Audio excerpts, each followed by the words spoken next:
Hello, welcome to the Eddie Conversation Podcast. My name is Eddie Vigil, and I am your host. This is episode number 34. Joining me today is Stephanie Bates. Hello. Thanks for hosting me in your space. My crazy world. No, thank you for, inviting me on here. I feel highly underqualified for this. Please. But I'm really excited. I'm excited to see you. Okay, great. Yes, it's been years. COVID added like 3 years, so it's probably been about 5 years at this point. For sure. Before we get too far, you are right. A producer and actor. Yes. Are the two primary pillars, we'll call them. Love it. What else while we're in the would you like to tack on to that? Just my quick sure. Well, then you have to be quick. Yeah. In addition to actor, producer, the umbrella term content creator. Oh, no, don't use that. All right. I know. Continue. But I can explain why later. Sure. Because I do marketing as well. I work for a company doing their marketing. A lot of it is video marketing, so video content. But I also do like field marketing, just overall lots of logistical stuff there. Mm-hmm. So do that. And then, I do other things on set where, I can do things. You are credited as, I know on like your website and stuff you talk about, or UPM, yep. First AD. Mm-hmm. Wow, good. You sure, I did a little bit. My website views are just ticked up when you went on it. It's like, ooh, got a view there.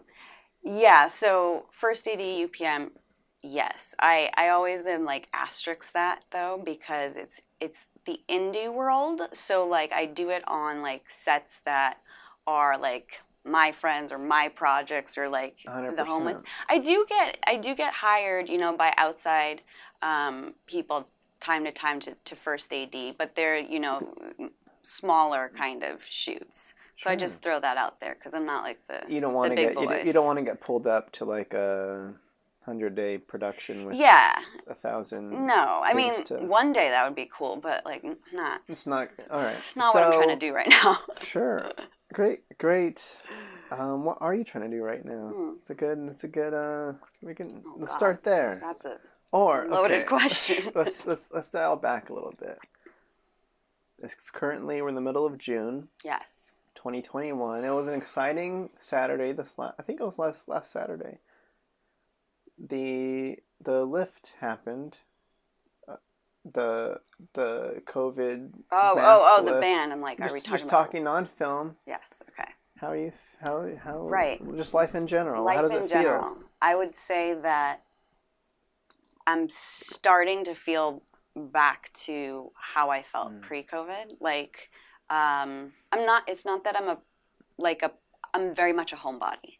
So that actually I really liked for a lot at the start of COVID. I'm like, great. I don't have to think of, any reasons to have to go out. That being said, I think I forgot how much I do need other things.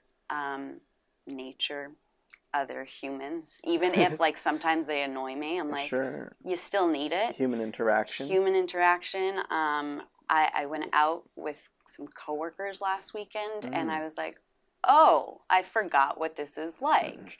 And not that I need to do that all the time, but I think there is something to be said about balance and moderation. And I think for a good part of COVID, I got in kind of hyperdrive mode with working because there was really nothing else to do. Yeah. And I burnt myself out pretty hard. Yeah.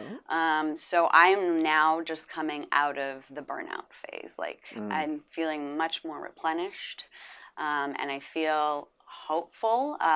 Work is starting to pick up with film stuff, so it's just great being out and on sets more frequently. So I'm feeling optimistic. I'm feeling motivated. And it's feeling good? Feeling good, yeah. Okay, that's good. Yeah, yeah. Is it Because I know, like, the other side of the coin, of course, is like, oh my gosh, I'm not ready to go out. This feels weird. I feel exposed.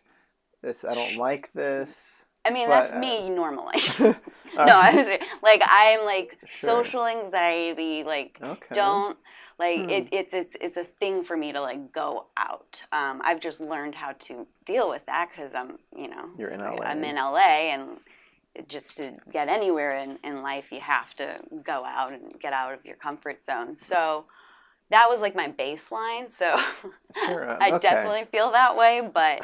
Okay. I think maybe back in March, April, I was feeling like, oh, wait, I don't know if I'm ready. Mm-hmm. But now once I'm like starting to do things, I'm like, yeah, no, I'm good. I'm good to Sounds great. keep going. Yeah. Sounds great. Yeah. Thanks for the tea. Oh, of course. We have more. There's more where that came I know. from. Is it helping your It's fine. congestion? It's fine. I'm doing good, everybody. Don't you worry about me. Okay, so there's a couple of things in there we were talking about. Okay. I met you. I know. Yeah. I think I think I've only spent one day of my life with you. I know. Isn't that crazy? And now we're best friends, of course. And How it happens. that was end of 2019. Yeah. And that was for a workshop Mm-hmm. for equity crowdfunding. Yes. Kind of research and diving into that whole stuff because we're both people that try to get stuff done and make stuff, and that's another avenue. So Yes. I haven't seen you since then. I know. I know you've been working on stuff because I keep Yeah. up. But Yes. I do not social know media. what. Tell me. Where do you want to start? Where do I want to start? So yes, equity crowdfunding, that workshop, which so glad that we got to connect and chat, and that was a great kind of workshop for me. So along those lines, just constantly learning and researching stuff.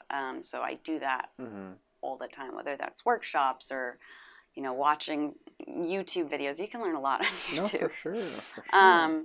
So just within the film world, because I didn't come to LA, I moved to LA about 3.5 years ago. I didn't come to LA to be a filmmaker or producer. Yes. As it happens, I came to be an actress. Great.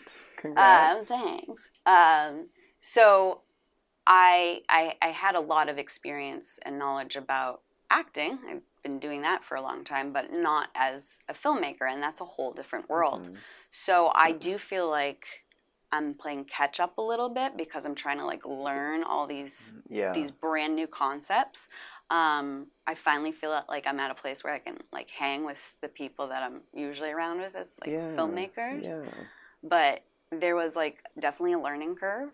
So I'm just always trying to learn more about the whole filmmaking process, about producing, and then beyond that, outside of film, just like about being like a business, because I'm a freelancer and I opened up an LLC last year, and so just thank you. Yes, thank you. It's a lot of work. It is a lot of work, and I was pretty much doing that anyway for the past few years, but now it's like official.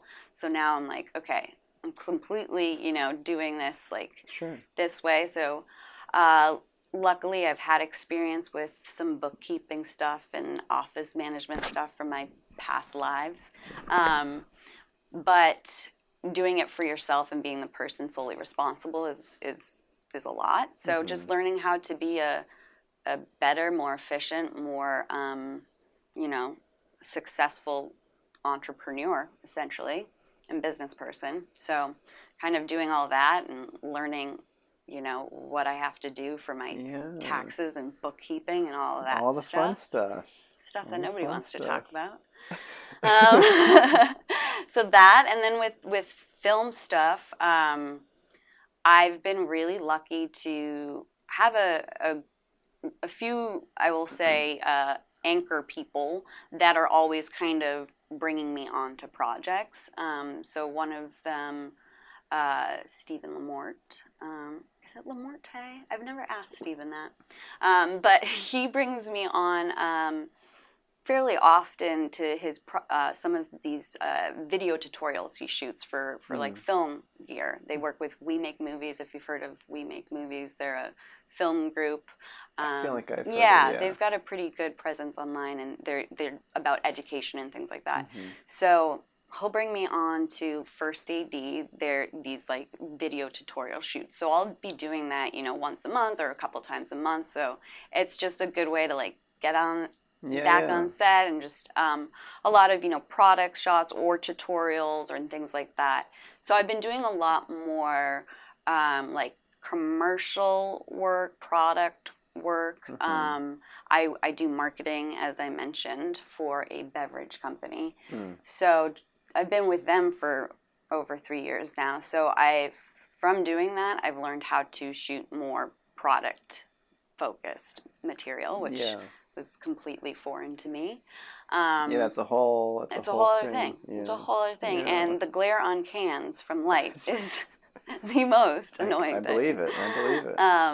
So been doing that, and just like, there's also a bunch of, the film projects that everybody says, I have a script, I have a film. Okay, right. And we do. I live with my boyfriend, and we work together in the film world. He's been here significantly longer than me, so he's kind of like the veteran.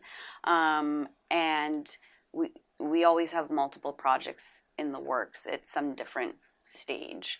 The film that I actually was like working on when I went to that workshop with you, we've kind of put that one on a little bit of the back burner, because that one was like this bigger thing to tackle, bigger budget thing. And then COVID happened, and then during COVID, Paris, my boyfriend, wrote a script of what could we shoot in one location, minimal crew, like under these new parameters. So we actually have 2 feature films that are in like various phases. So one we're gearing up to shoot next month, and then another one we're back and forth with the investors, and then all that fun stuff. The other fun stuff.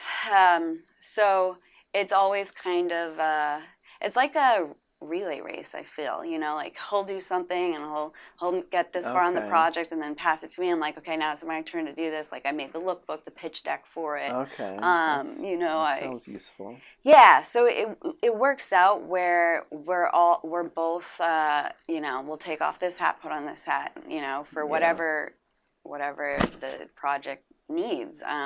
Because we are truly indie. Like, we do it, ourselves, and we have amazing friends that are also in the industry that, will help us, and then we'll help them. So I'll hop on friends' projects. I shot a short film that I was an actor in a couple months ago, that the director brought me on because he hadn't directed in a while, but he DP'd previous project that I had him, so we're always kind of like helping each other out. More relays.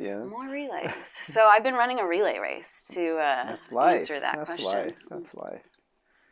Was that the one that you posted about recently on Instagram? I think so. With the cool makeup costume? Yeah, it was like a horror type scary thing. Looking. Yeah, it was fun. It was a 1-day shoot.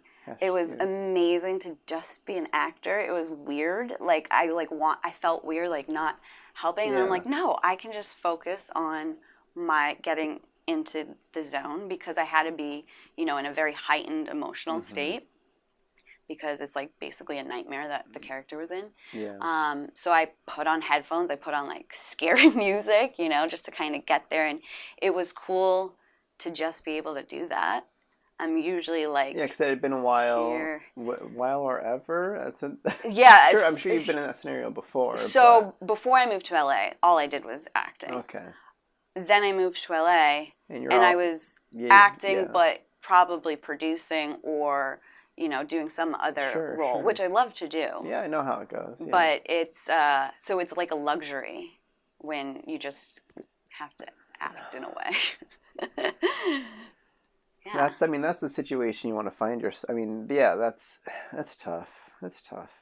Okay. Yeah, I think there's something to be said about like doing, kind of doing the hard work, doing things that aren't ideal scenarios or situations for, the first bit of your career, whatever your career is, so that when you do get to the place where now you can kind of focus on a specific lane, you appreciate it more, but also you have appreciation for the other people doing those other roles. Yeah.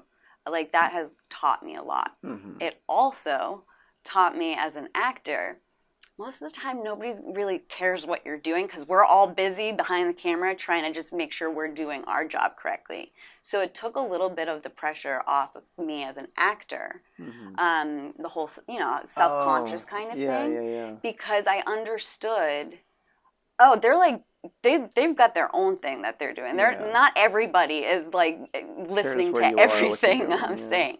And that actually was good for me because I can go in my head and get self-conscious or whatever, or think that if we did another take, it must be because I did something not, right.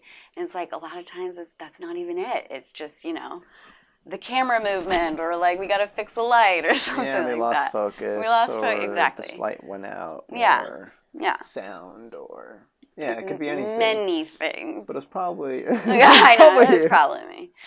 Yeah. So there's been a lot of other perks or benefits of working behind the camera. How did you? This is like almost like maybe like a filmmaking 101 thing, just to shout out to people. Yes. How did you know? How did you get? Why you moved to LA to be an actor? Yes. Actress. What shifted? Like, how did you? How did I end up decide to be like, I'm going to start producing? Right. I'm going to start getting involved. Right. Like, yes. Here, let me just fix this little guy real quick. We don't need everybody to see that. Okay. So I didn't ever say, this is what I'm going to do. Like, I'm going to be a producer. I'm going to be a filmmaker. It was never like I have this decision and I'm going to do it. I fell into it, basically. Just like I fell into marketing. And the more I did, the more I realized how much I enjoyed it. So with, filmmaking, behind the camera kind of stuff, I moved out to LA in 2017, and I knew Paris, actually. Paris, my boyfriend. I knew him before I moved out here. We had actually met on set in Seattle, where I was living at the time, as actors on a commercial set. And we had kept in touch, and like we would, would always talk film stuff, things like that. And he was one of the only people I knew in LA. Yeah. And I moved down here, and I had nothing to do, because when you first move to a new place, it's like you don't have a job, you don't have friends, it's foundation building time. Yeah. So he was like, I'm shooting my music video. He's in a band as, his little side thing, and they were just shooting a music video for it. He's like, I'm shooting a music video next week. I was like, oh, cool. And he's like, he gave me a small acting role as just like a facial expression, one of the office workers or something. Sure. And then we were chatting, and he was talking about all these things he has to do for it, and promoting it, and then organizing the crew and the talent and the locations, blah, blah, blah. And I was like, well, is there anything I can do to help? And he was like, oh, don't worry about it. I was like, no, let me help. And he's like, well, let me just say this. He goes, usually when most people say, let me help, they either don't know what they're doing and it's not actually helpful. Yeah. Or they, if people aren't getting paid to do something, especially here, it's easy for people to just be like, oh, I'll help out. But then their schedules kind of change, and then it's you not can't a priority. really. Yeah. It's not a priority. So he was like, okay. And he's also very much likes to control things. So I was like, give me one thing that I can do. And I think it was a call sheet. And I had never made a call sheet before, but he showed me the template. Sure. And I've worked in various jobs where it's essentially the same thing, just different information. And I was like, okay, da da da da. I did it. I'm familiar with call sheets as an actor, so I did it. And he was kind of like, oh.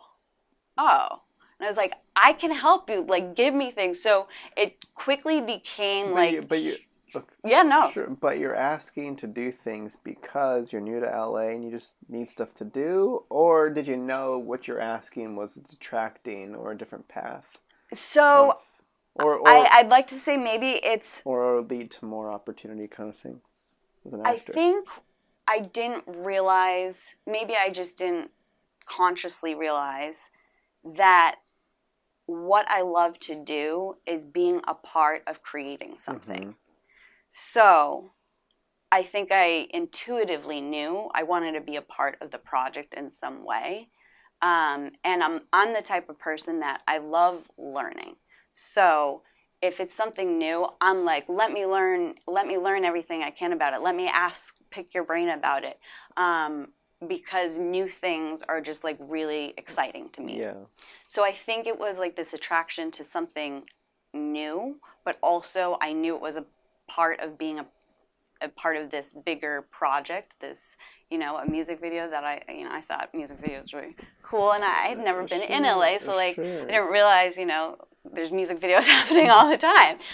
So I think it was just, the excitement of that, and then again, timing is huge, and for me in my life at that point, I just so happened to not have a lot of other things that I had to do, so it's like, let's do this, and networking. Like, I knew, number one way that you're going to meet people in LA, you go on set and boom, now you know 15 people that you didn't know before. Right. And actually, yeah, I met a lot of people on that shoot, and from there you meet other people, and there you meet other people. So I think intuitively I knew it was a smart choice. Okay. But I also was just super interested in it, and the more I was doing it, the more I'm like, oh, I feel like I'm putting my skills to use in a way that I actually enjoy, because I came from being basically a project manager for a construction company, a painting and construction company. So a project manager is assistant. So I did all of the organizing of teams and personnel, and making sure that the vendors that we need for these things are ready, and that the location, the house is ready with all the logistics. So it was interesting, because then I'm like, oh, I know how to do this.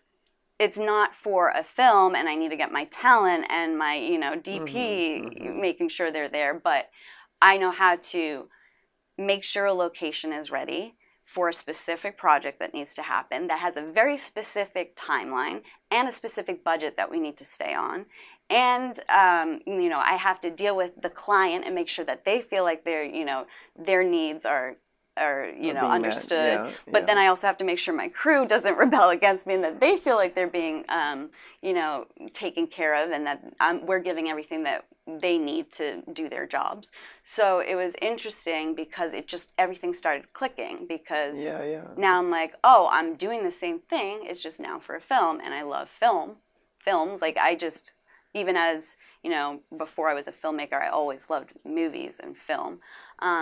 So that was just super fun, and it just felt very, very rewarding. It was filling my well, and it just was giving me life. So I did that, and that was a fun experience. And then I think some people in that group were like, hey, we want to shoot a series of short films. And then just from there it took off, and we shot 4 short films, within me being here for 6 months. And then one of them was doing a feature film.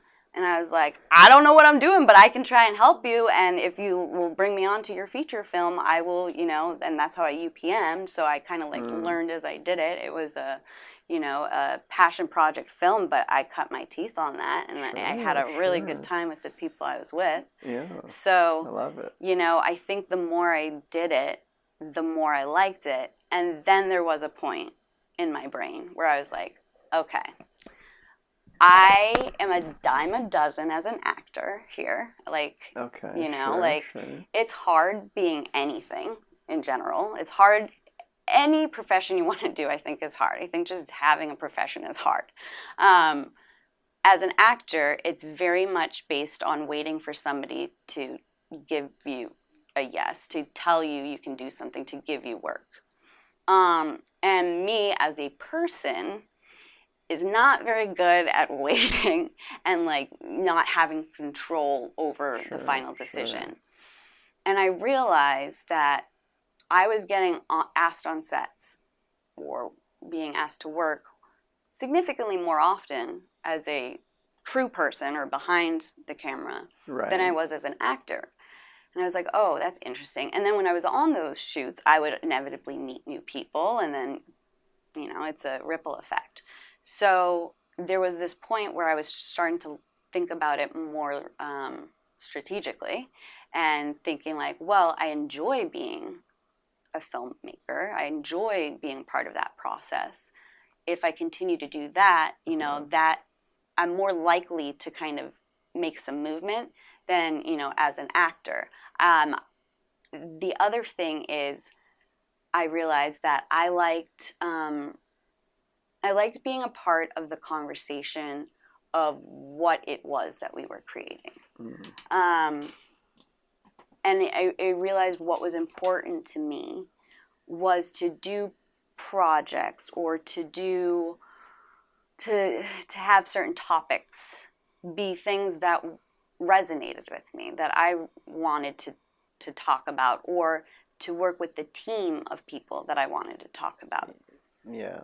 Or wanted to work with, rather. Yeah, so yeah. I realized that there was something there that I really liked. And then I get to act in my stuff, too. So I'm still getting to act, but I just had a little bit more control, basically. Yeah, you're making you like you said, you have a say in the project because it's like, instead of just being an actor getting cast and having no control over the story, right? There's some control there on what it's about, so you're actually like in it and all that. So that was really kind of eye-opening for me, and the more that I started going into that world, the more I started learning about, you know, female filmmakers, and that kind of was just bringing all of like these passions of mine together, because I am very much about, you know, women empowerment and just, you know, helping women become their own, you know, success stories, like independently, entrepreneurship, all of that kind of thing. So it was like this, also like this little world of very passionate people. I'm a very passionate person, that I felt like, oh, these are my people. Like yes, like female filmmakers, yes. And like it gave me something that was bigger than me, you know? It was bigger than me. And I think even as an actor, I had always had a hard time with being an actor because of I was younger at the time when I had this thought. Sure. Just to preface, But I remember, you know, originally I was going to college for acting, and there was just this thing where I felt like guilty as an actor because it just felt like selfish. And now I have thought about that, and I have worked through things, and I don't necessarily think that anymore, and I can understand, you know, why it's bigger. Yeah. But, you know, the actor's work is very, a lot of it is all individual, and it's, you know, you're doing a lot of things on your own. Yes, you have your scene partners, yes, you take class, etc. But, you know, a lot of the work that an actor has to do is on their self. Sure. And you're telling the stories and you're honoring those stories, but it's, you know, usually somebody else's story, which is great. I love, you know, being able to take somebody's idea and then like put an interpretation on that, collab. Right. Yeah. But it was kind of like I didn't feel like I was a part of a bigger thing, like a bigger picture, you know. And that is important to me. Yeah. You know, and just I think humanitarian causes are really important to me, and so it kind of felt like a disconnect for a long period of my life. I would say the majority of my 20s, I felt, you know, it wasn't all in alignment. My values, but also what I love to do. Yeah. So as a producer or a filmmaker, it was more of an avenue of how could I bring those things into better alignment. And that's the process that I've been on for a while now. Yeah, because that, I don't know, because what I'm thinking is, of course, I'm a big fan of everything that you're saying. It's very great. I love that you took it upon yourself to get more involved on the behind the camera, because I don't know, I don't know if this thought ever went through your head as you were doing it, but you're like, oh no, I'm getting too involved on the behind the camera side. Are people going to forget that I'm an actor? Yeah. Like those kind of thoughts. Totally. That's the big one everybody asks. And that's why people are like, oh, I like to always, lead with, or I don't like to tell people I do anything else because then they'll forget I'm an actor. And that's very true. But I'm like, nobody knows I'm like asking me to be an actor anyway right now. Well, yeah. So it's a very valid point. I mean, I don't necessarily agree with that point. I don't think but people do think that, and I think there might have been a point. There's some truth to it. Yeah, there's totally is a truth. It's on you too. And it's important because you want to. LA is an interesting place where there's no shortage of people in the industry, and people are meeting people all the time. So like the Rolodex is constantly, being added to. So how people remember you, who they're gonna think of when they think of actor or think of producer, that's important. So I actually found that, like, when I would say I'm an actor, people are like, oh, cool. But if I said, like, oh, I'm a producer, I produce, or I can, first AD, that, like, lights people up a lot more because it's harder to come by. Paired with the actor or just on their own, first AD? So it varies. Sometimes just on its own, but paired together, there's something there for people that want to create more of a long-term kind of working relationship. Yeah, it's like, oh, you're useful. Yeah. Oh, yeah. I mean, come on, though. Like, that's what, I'll be honest here. I'm thinking that, too. Like, when I'm meeting people, not like, oh, how can I use you? Like, I like you. You're really cool. How can we, like, work together? Yeah. Oh, cool. Like, you can do that? Dope. I don't know how to do that. So there is something to be said about being useful because I'll be honest, I'm here to work and to advance my career. Sure. So there is strategy there, and it's not necessarily about making friends, which I know sounds horrible. I know that sounds horrible.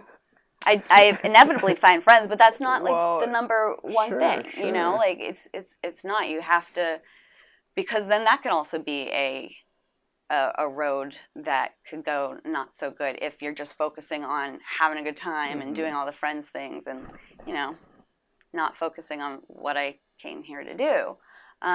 So, yeah, meeting people, how are you useful?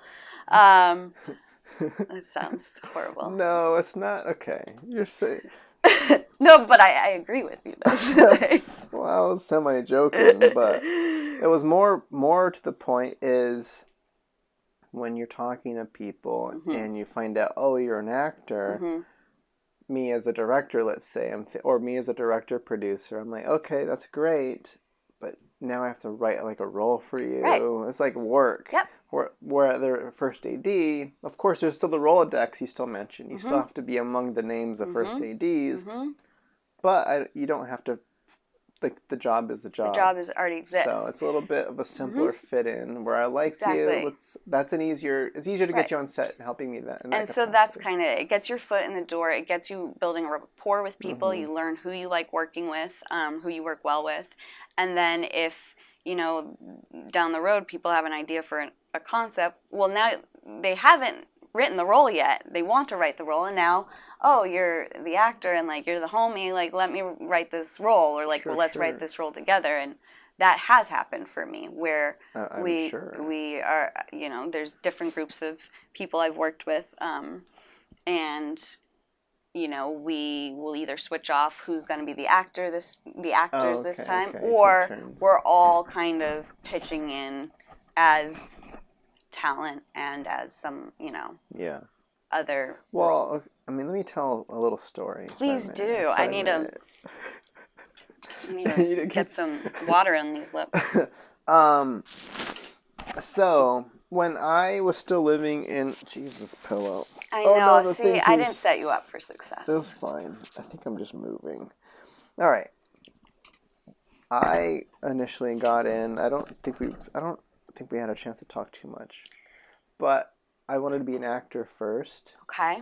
And I did that for maybe like 3 months. Okay. But regardless, the whole thing was I started producing my own stuff so I could act. And this was back when I was in Reno before I moved to LA. And then at a certain point, I was able to go freelance on the production side. And I ended up on this bigger movie that came to town. Okay. And I ended up being the personal assistant to the director. And I got to witness it was like a $7 million project. Wow. So it was kind of like a big... Yeah. It was the biggest project that's come to that town in who knows how long. So regardless, I got to witness the process of watching the local talent try to get on this set. Because I was on as a crew member. Mm-hmm. And people are like hardcore... I mean, people that are dreaming of being an actor specifically, they're not really casting the speaking roles from that town to be the actor. So it's like the best chance to get on is like as a background player. Mm-hmm. They had a couple speaking roles, that maybe a one line here, whatever. So it was weird watching friends that I had that are pursuing acting come on as background, and then they're scrounging for that much attention, that much time, even just get on set. Mm-hmm. And then I'm over here as the personal assistant. And whenever they needed to throw a background player in, it was you? I was just like, right. It was like, hey, Eddie, get it. So you got that anyway. It was like a prison movie. So like I had to put on the orange thing and just like jump in a cell or whatever, or be a part of a thing. And like I'm in the final cut a couple times. But like I got a extra like 9 times, and friends of mine that were trying to come and be extras showed up like one day for a thing, and I'm like, well, if you want to get on set, get on the crew, and that's what you're... High five there. No, high five, because that's what we're saying. Yeah. If you want to get on set, get on the crew, honestly. Yeah, and then just don't be shy that you want to be there. Yep. I've seen first ADs, it's weird, first AD buddies that are first AD a music video and end up being like a big player in front of the camera. I'm like, how does that work? Doesn't make any sense at all. Yep. But regardless, it happens. Yep, so. It does happen. No, so you originally wanted to be an actor. Yeah, I don't think I knew that part. Well, it's just a classic, like, growing up enjoying movies. Do you think it's because that's the position that most mainstream people That's what people see when you watch a movie. You think that's what you want, but it's not necessarily once you see what else exists. Once you get familiar with the process and what goes into it, I realized that's not where I fit, and it's not what I'm good at. And what I was good at was producing the thing for me to be in. Yep. Was like the fun stuff. So it sounds like we had similar experiences in that way. Minus, I let go of the acting. You totally let go of the acting, yeah. And I've thought, not that I've ever thought about that since I've moved to LA, but I quit acting for some time. Sure. So after LA? Not after LA. Before LA. Okay. So I originally, so I was originally going to school, like I said, for acting. I was going to NYU. So 18, studying acting in New York. Straight out of the gate, okay. Straight out of the gate. And I had been acting, in things up to that, and I had been doing dance and singing, all that kind of stuff. Always wanted to be a theater actor. So I wanted to do theater. Stage. Yeah. And then there was this moment where I was like, I don't want to do this. This isn't what I had in mind. And I transferred out. I said, You jumped into construction. Yeah. No, I got a health degree. I got a science degree in health and education. Okay. So I did that, but I would do like the musicals at that school, like still still dabble. like Still dabbling. And that actually took a few years for me to get back into it. I would say like the first 2 years after leaving NYU, I was like, just straight school. Yeah, I was like, no, can't do it. Can't look at it. Yeah. Because it was kind of devastating in a way. What took you there and what brought you out? So I think I was, like many 18-year-olds, had no idea what I really wanted to do, or like had this vision of what something was, and then it's not. Right. Yeah. And that was actually when I had the thought of I didn't feel like I was like making a difference, or like felt like I wasn't doing anything for the greater good. And that has always also been really important to me. Hence the health degree. I've always been interested in health and wellness. Yeah. So it was kind of like, this is what I'm going to do. I'm going to help people. Sure. Which is great. That's great. So I got a health degree. I was a health educator for a few years right after college. Mm-hmm. And I was helping teens. That's primarily what I was doing. I worked with youth, underprivileged youth, and it was about just kind of preparing them for adulthood, but, whether that was getting into college or, helping them with school or helping them find what is their spark. So I was helping them with, make that little short film. I could see where this is going, yeah. Do this. And we would have shows and they would be filming and I would be telling them, like, go after it. And I realized I was always, like, at the end of the day, even though it did feel great to help a teen and to help a younger person, and that was awesome, I was like, I'm not doing that for myself right now because I just wish I was them. Mm-hmm. I wish that I was the one doing that and not. And so it took a lot of try. Even after that, I still didn't, accept it. But I moved to Seattle right after that. I mean, I did the fitness industry for a little stint after, because that's when I was like, okay, I want to get back into acting and, pursuing that. What do you mean by fitness stint? What does that mean? So, like you were a cycling coach or I something? was a group fitness instructor. Yeah, for real. Great. Because I was like, okay, easy transition from the health field. I'm already doing that. I was already teaching, like, physical fitness and wellness, movement, and I grew up as a dancer. So it was easy to kind of get that certification.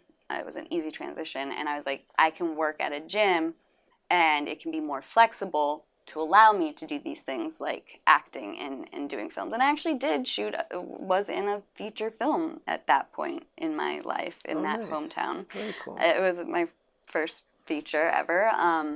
But I was able to do that because I had a lot more flexibility. Whereas when I was, being the youth educator, it took up like that's what you did. That was what I had to do, and I had very little time or energy to put towards anything else. I needed a job that didn't necessarily take all of the power, the energy, all the all of the power and the energy.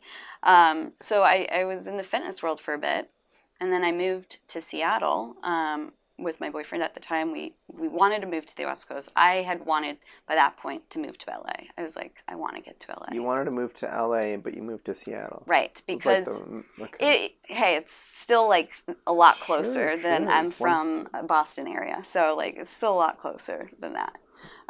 So went to Seattle, and actually I did some really great training in Seattle as an actor. They have fantastic theater there. So I volunteered at the theater as like an usher. I was just trying to be immersed in it as much as possible. And it was the first time I was living in like a big city, where there is art and like things happening. So I was just like soaking that in, and I was taking acting classes. And then one of the classes I took was acting for the camera, but it was director students and acting students, and we would get paired in like these groups. Oh, okay. So it was interesting because things the teacher or the instructor would be, coaching the director students on, I was listening to it, and I was like, oh, that's like things that I probably wouldn't have been like trying to learn about. Yeah. I was learning about it just by being there. Sure. And I do think that might have planted a little bit of a seed of like how to look at film different, because that's where I made the transition from stage to film. Was there a specific thing that you recall them saying in that room? Oh, so many things, which are going to sound silly now. Sure, I want to hear it. Give us one. Yeah. So, because I've seen those director workshop kind of flyers. I'm like, I mean, I don't. That's an interesting concept to me. Yes. For some reason, I don't know why, but it sounds kind of cool. Like, I'm just curious on how you direct a director to direct.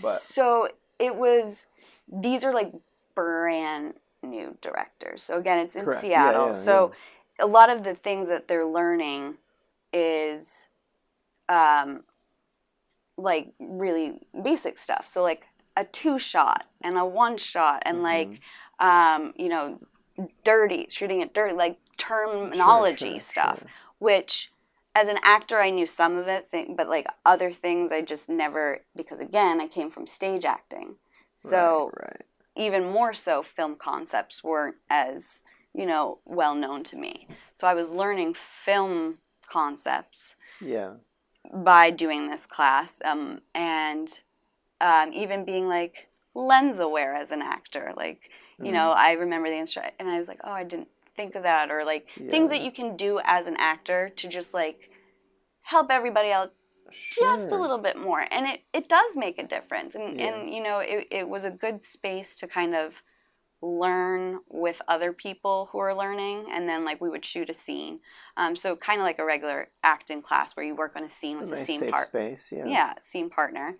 And then we would shoot it in class, and then the director would like edit the shots together. In the moment. I think before the next class, kind of thing. Yeah. So it's not like it looks beautiful, but it's like, oh, how would you? It's just fundamentals. How would you take a scene? Because here's the other thing: in class, you pretty much rehearse as if it's a play. You do the scene all the way through. A lot of times, sometimes they'll stop you and whatever, but I was always very used to just doing the scene.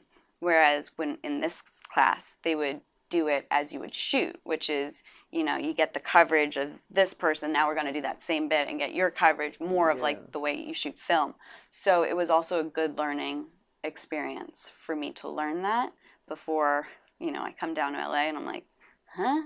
Like, wait, why do we have to do this again? We just did it. So yeah, that was really kind of a great learning experience, and then moved to LA 3.5 years ago. Did it. I done did it. And I'm still here. You done did it. Okay. Yeah. How long have you been here? 2.5. Okay. I had a feeling you and I got here at a similar time, because I remember you were a year ahead. Yeah, I remember talking to you. New Mexico. Well, you were in Reno, you said. Yeah. And then you just shot in New Mexico. Correct. Now, did you know people there? I was originally born in Albuquerque. Oh, see, I knew that. I looked up your birth certificate. I was born in Albuquerque. Grew up in this tiny town called Chalma, New Mexico. Oh. 3 hours out of Albuquerque, population 1,000 people. Oh wow, okay. So I grew up like in a trailer park. My different family members were all around. Like not my family, but like my uncle or my great gramps like owned the gas station, and my great gramps was the first mayor of the town. Like he really helped with getting it going and stuff. So we moved when I was a kid in 2nd grade, and I grew up in Reno. Okay. Through college. So pretty much, I call it my 2 hometowns. Feel that? Yeah. So you wanted to talk about I want to talk about you. Oh, no. Yes, I do. Yes. All right. So I mentioned New Mexico. Right. There's also, there's 2 movies that I've directed.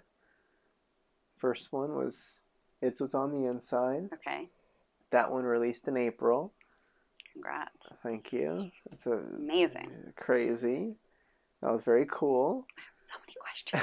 And so that one, I moved to LA in November 2018, and we shot it in 2019. 2020 was post-production pretty much and figuring out all the stuff. Released, like I said, just a few months ago. 2 months ago. So that's that one. And then I just came back from Chama and did a 18-day feature out there. Okay, 18 days. Yeah.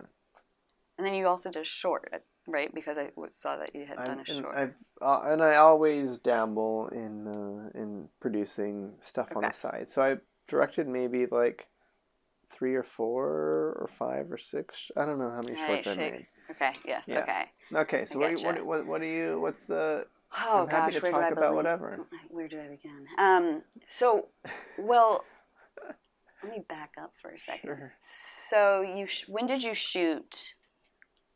Can you remind me the name of it? It's What's on the Inside, or it's the What's on the New Mexico? No, yeah, It's What's on the Inside. When did you shoot that? We shot. The timeline goes. I started writing in January 2019. Okay. With a plan to shoot it that year. So we crowdfunded in June, July, maybe, and then we shot in August.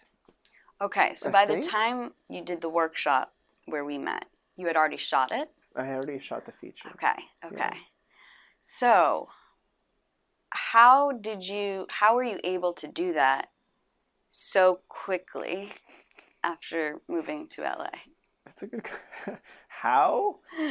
That's not okay. But you can see why I'm asking that, because like, did you use crew that you knew? I had heard that it is a little unheard of for that to happen. I don't know how I did it, but I can try to explain it to you. Please. All right. Let's rewind a little bit. In Reno, like I mentioned, I was producing my own stuff. Initially, so I can act, and then secondarily because I changed my mind and I'm like blah blah blah. Blah. So I was working with the community primarily because Reno is a non-film town. I'm sure you're probably familiar with the kind of setting. Everybody is desperate to get involved in something. Yep. Nobody knows where to go or who's making stuff or how to even do it. So like I was able to build up credibility through I just kept making stuff. And then eventually I can attract better and better people as I was making more stuff. And it was always community-based, volunteer stuff. So I like never paid for like it was whatever, volunteer time, let's make something cool. And then so I got really good at making stuff for no money with cool, good people that wanted to be included in whatnot. So I produced maybe like 70 short films over that span. Like we were doing 2 short films a month at a certain point for like a year. Was it the same like group of crew? It's called the Reno Film Collective now. Okay. Did you found that? I found it. They don't do anything anymore after I left, which is a thing. But regardless, yeah, I founded the community kind of like it wasn't necessarily the plan, but as more and more people kept getting involved, I had this like Facebook group, like a secret Facebook group that I would invite people into once they showed up to set. So my one ask was you don't get added to the group until you show up, because I talk to too many people that want to be a part, but you're officially joined in by showing up. Easy as that. So that grew to over like 100 people or so. So it was like we'd rotate, because otherwise you'd get burnt out quick with that kind of thing. So I would produce without directing. Like I would just be like, oh my gosh, you're great. Do you have an idea? Yeah, let's surround you with some people and let's make a thing. And the bread and butter was the 1-day shorts. It was like, keep it simple, keep it condensed, keep it small, and we'll get it done. So again, I developed the skill of just meeting with people, talking to people, getting them excited to be a part, and getting them to show up. So I did that for like 5 years. So you learned how to like corral people and like be a leader in pretty much in that, which is huge. So you had like a jump start there because you had been doing it. And then I'd been doing it consistently for a long enough time to when I moved to LA I just did the same thing. Rinse and repeat. And I would land on set as a script supervisor. That's right. I remember when we met, you had told me you were a script supervisor in addition. Yeah, so that's how to get on sets. And I had purposefully avoided doing a feature in Reno. Like that was a pressure thing from certain directions. It's like, Eddie, you make so many short films. You got to like make make something bigger. I'm like, oh, you can't make something bigger without money, or it's very difficult. Because like I said, the bread and butter was getting people to show up for one day. It's hard enough. Okay, so getting people to show up for 18 days. You usually need a little incentive for that too, yeah. So when I got to LA, the switch finally hit with like, Eddie, you're in Los Angeles now. It is time to make a movie. You made enough shorts, make a feature. And then once that switch was flicked, do you flick a switch? Yeah. Moved? Yeah. Whenever the spark was ignited. Yeah, when that switch was hit or whatever, I was like, well, I guess 2019 I'm making a movie, and I've only been here 2 months, but next year, let's write it, let's build my whole timeline. So I don't know how I did it. Okay, but you wrote it. I wrote it, and I directed it, and I produced it, and I edited it. Was the idea something that you had kicking around for a while? Nope. So you were like, I'm going to do this, let me think of something. Which both ways can work. I'm not like a writer, but from writing friends, I know sometimes. I've heard that about songwriting too. Sometimes it just like comes to you, or sometimes like you have it and like you toy around with it for a long time. I wish I had a bunch of ideas going on up there. I didn't really have anything. So where do you start? So I started with, I had an actor that I knew was committed to lead the movie. Okay. And I knew some options on where we could shoot. So I was like, all right, I need to keep it kind of like you mentioned about the contained story, blah blah blah blah blah. So that was kind of the start. I'm not going to have much money, but I haven't crowdfunded yet, so I did the Kickstarter for it. So I was Were like, you all right. successful? Like, how did you have my ask was 5,000. Okay. And I got 12. Amazing. So, because I don't think some advice that I got was ask for the very least amount. That too. Yeah. The very least amount you need. Like, what do you actually need? And I'm like, that I could make it for that. But then I wanted like 30. 30 was like my dream. 5 was the ask, and then once I hit 5, it was difficult to. I was like, oh, people think I'm done. I'm like, no, we're not done. I want to hit 30. But we got 12. Yeah. So you how did you come up with the idea? Like, where did you start? You knew the actor, you knew like this. Yeah, well, the idea was I want to keep one character in a space for a very long time. Yep. So what kind of character is that? And I'm like, well, she's probably afraid of going outside. She's probably got a lot of anxiety. She's probably blah, blah, blah. And then somebody told me, oh, it sounds like she's agoraphobic. And I'm like, what is agoraphobia? I don't know what that is. So I did my research. I'm like, yeah, that seems interesting. And then I'm like, okay, sweet. And there's that. Now let me contrast that with like, what does she do from home? How does she survive? And I'm like, oh, she life coaches, of course, because it's the opposite of what somebody in that position. It's always So that was the start of like, cool. And then the characters, getting her out of her shell, kind of getting her back into the world. It was like, all right, there's probably, because in today's day and age, it's easier than ever to shell yourself off from the world and block yourself because you can order everything. You don't have to talk to a human if you don't want to. COVID made it even easier. And COVID encourages it. Encourage contactless delivery. It's like, don't even need to say hi. So it's very scary.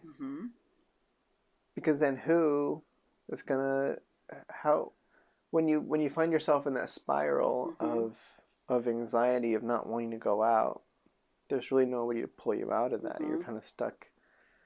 So I kind of wanted to explore that a little bit, but that's kind of where it started. That's Even before, it was before COVID. so that's what I was thinking that. I had a few thoughts there. Did you know that you were like no right? Yeah, did you know what you were writing is resonating real hard right now? That was great.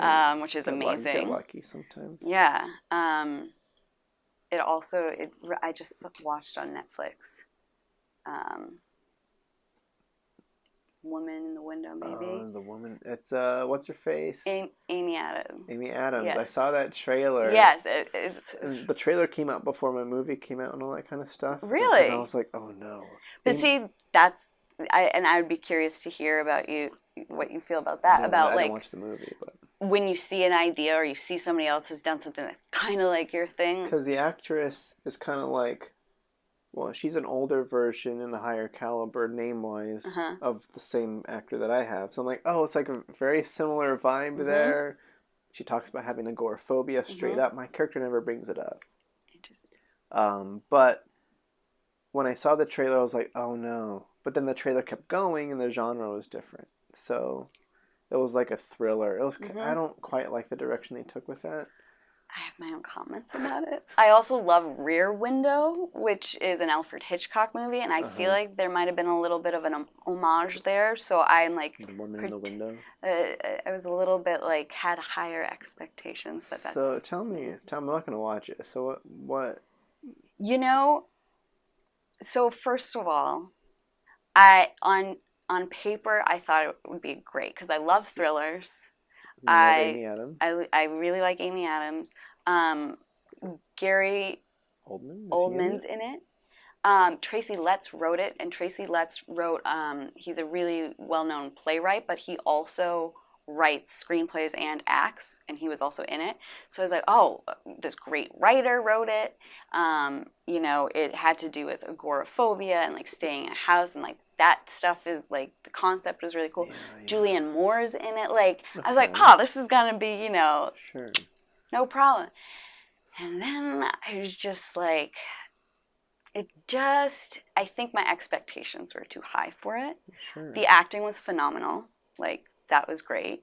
I just felt like they went in a direction with it that was unsatisfying. Was it too? Because my initial gut from just the trailer was like, this is too sexy. It's too interesting. Not necessarily like it feels amped when it feels like downplay it a little bit, make it a little bit more suspenseful versus like a thriller, straight up action thriller. Yeah, like it doesn't quite pair with agoraphobia. Yep, you know what? That's a really good way to kind of. But I didn't watch it. And again, there are a lot of like parallels between that and Rear Window, which is where the guy has like a broken leg and he's a photographer, so he's housebound, apartment bound, and he witnesses something in the apartment building across the way, and he sees everybody. So that happens in Woman in the Window. She's agoraphobic, but she watches out of her window at her neighbors. There's my favorite actor, Shia LaBeouf. I was going to say Disturbia. Shia LaBeouf's yes. Disturbia. Yes. Is the same. I actually really liked Disturbia. I saw it great. all those years ago, but I remember being like, and I liked it because it's very good. Was Megan Fox in that too? No. Okay, that's that would have been cool, though. Transformers. Yeah. Because I the saw girl that. next door, I don't think she did much after that. Oh, I think it's I know who you're talking about. Oh, it's not Megan Fox. No, yeah. But yeah, so Rear Window, what was great about it is the subtlety, the subtleties and the nuances, you know. Yeah. And that's what I really appreciate about it. And yeah, I think Woman in the Window might have just been a little too action-y for me, and the ending just really left me very unsatisfied. To say the least. Sorry to hear about that. Well, you know, and I feel bad because making movies is really hard, so I always like preface that. Like it's easy to, you know, fault things and critique things and you know, find all the flaws in things. But I also acknowledge like getting a movie made is really difficult. So yes, you know, yes and no. Yes and no. So what's the no part of that? If you're Netflix. And you can throw money at Amy Adams and this writer, and it's easy enough to get people in a room to make something. I guess. If you have like you can literally just pay money and it's going to get done. This is true. But this is true. And I feel like it kind of, I don't know. No, I think that's a really Makes good. it too easy. I think that's a really good point. I think what's also interesting, because I also think about things through a marketing lens now as well, is, you know, and this is the age-old question, do you create something that, you know, is art because you want to create it and it's what you want to see, and screw it if nobody else finds it interesting or wants to watch it? Or do you create something, you know, that's a little bit more appealing to what the people want to see, you know? And from, you know, a Netflix perspective, or so where their business is, you know, trying to, it's a business at the end of the day. You want customers, you want people to keep returning. So you have to, you know, give content that your consumers want to watch. I don't know. They have 100+ million subscribers. And now they're competing with each other. There's going to be niche. There's niche stuff in there. And you know what? I think that's what we are finding more and more. The more like that, there's so many different ways to consume content and platforms where content can be. There is now more of these niches that people can find their tribe, so to speak, find like these really obscure things. That's the trick. So I actually think we are moving, maybe a little slow, to a whole different way of consuming film, TV, you know, whatever you want to call it. And it's less dictated, or it will be less dictated by the people putting it out, or the companies, you know, broadcasting it, whatever you want to call it, and more by who the people are, because people can now have so much more of a say and be a part of the conversation. And making. Now, here's the thing: feature films is different than just let's say, you know, a short, 5-minute, you know, video on YouTube or something like that. But that being said, it's more accessible to put out content for people. So you're hearing and you're seeing these stories being told by somebody that maybe never would have gotten the chance to have their. Talking about the video. 5-minute short on YouTube, or what are you referring to? No, I'm just saying, not one specifically, but I'm just saying, like, because of the internet and these platforms, it's making it easier for anybody to get your stuff out. To get it out there. Now, that's a double-edged sword, because now there's just a lot of content, and a lot of it's not very good quality. But it also means that some of the other people, the storytellers, whatever you want to call them, writers, directors, filmmakers, who wouldn't have had the opportunity to have an audience and have that platform back in, you know, the day, now are able to do that. And then they can find their people, their viewers that like love it. And now all like these niche things can crop up, because it's not just this one, you know, company or you know, broadcasting company that has to appeal to the masses, because that's what's going to count. So we have to do the content that the majority of the people are going to appreciate. There's room now, and there's. Well, there's always been room. All right. Yeah. I don't know. No, I know what you mean. I don't know. I think it was hard. Like, I grew up without cable television, and like, you know, so I knew what it was like to like not have access to film and content and TV that like other people had access to, and it was hard to like learn new things. I love nonfiction, so I'd watch documentaries. I love documentaries. Those are great. PBS was great. Loved my PBS. But you know, now I can Google something and watch an hour and a half YouTube video about that somebody put together. That's dangerous. It's dangerous as far as like time stuff. I'm thinking of the conspiracy YouTube video. Oh, well, yes, and now it's just like anything else. The more control you have over things, or the more options you have, the more it's up to you to discern what is, you know, It's like that with food too. Like you have to be that much more of like an informed consumer. You know, so there's so many different ways to look at it, but I think overall we're moving in a different direction, and in a direction that I'm hoping I can help, be a force to help with that transition of kind of coming up with not coming up with, but doing a new way of getting film made and getting film out there, and like who's getting to tell the stories, who's involved with that, who gets to see it, who, like all of that kind of stuff, through this lens of accessibility. And that's something that I've really has piqued my interest quite a bit. I don't think about it too much. No. Right, and that's the thing, that there's two different. But I think there's so many ways. I should be thinking about it. I don't think there's a right way or a wrong way. You know what I mean? As long as whatever you're doing is aligning with whatever makes you feel fulfilled. Yeah, but there's always a question too when you're making something. Is like, who's the audience? Yep. And where do you want this thing to land? Where is it going to land? And again, it almost feels like an actor thing where it's like, well, I don't know where it's going to land. You just have to make it, and then hopefully somebody likes it. And, so what are the things that you do think about when you're creating? Because I'm still a baby director, so it's what's on the inside was about, can I do it? Love that. Can I do it? Get it done. Get it out. Cool, did it.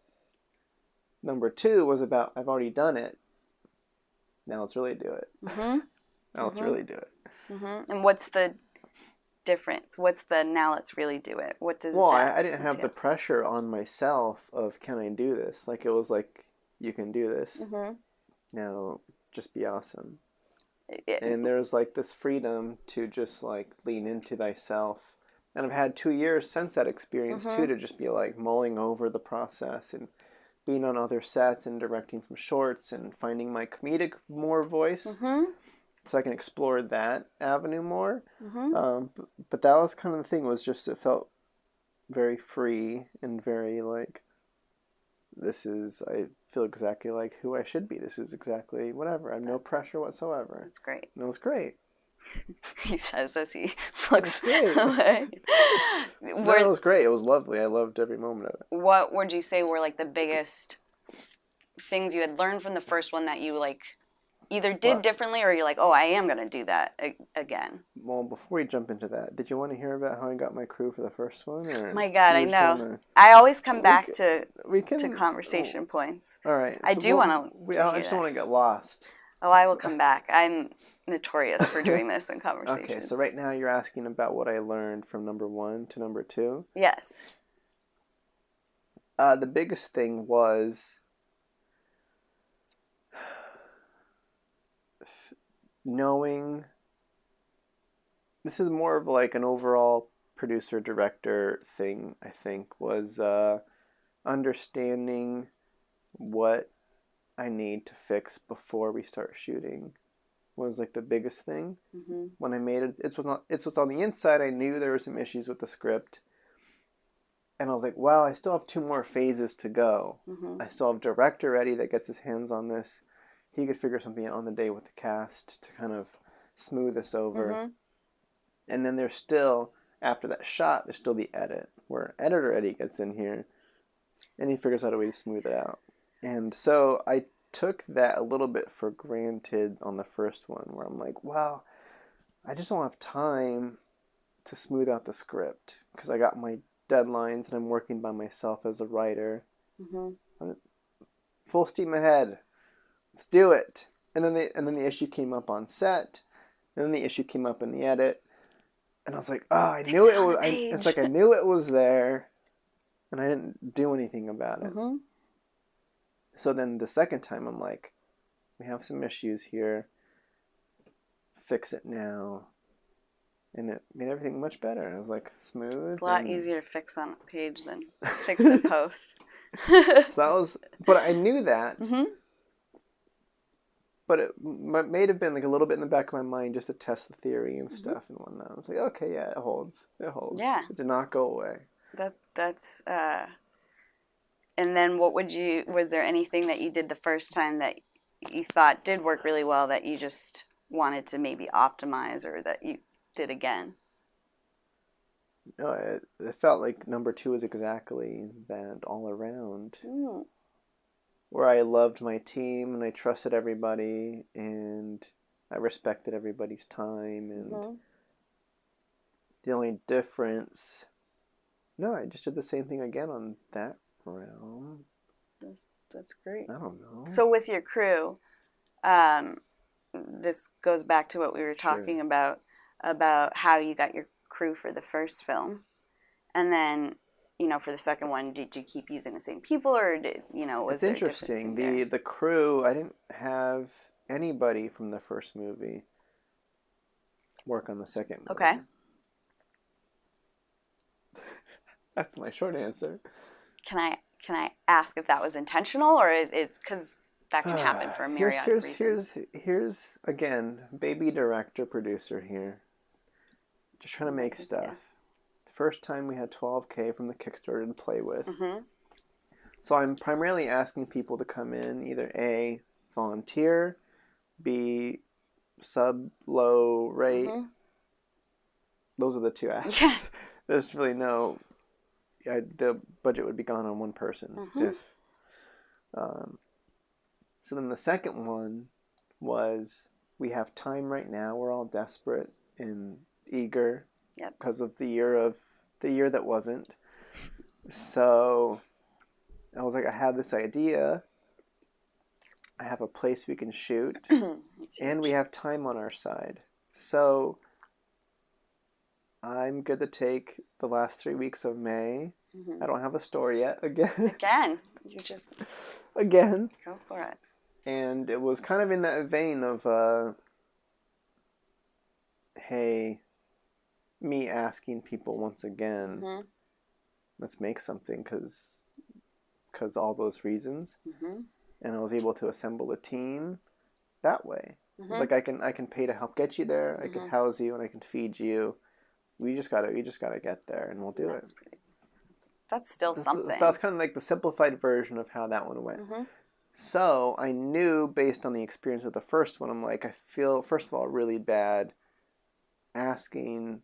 I was like, I know my first movie, you were there and you volunteered your time. This one's a longer commitment. And it's not even in LA. Yeah. You down to do it? Yeah. So it was more, plus I'd met a bunch of people. Did some shorts, like I said, that I got everybody on my crew I of course worked with before. So everybody was great.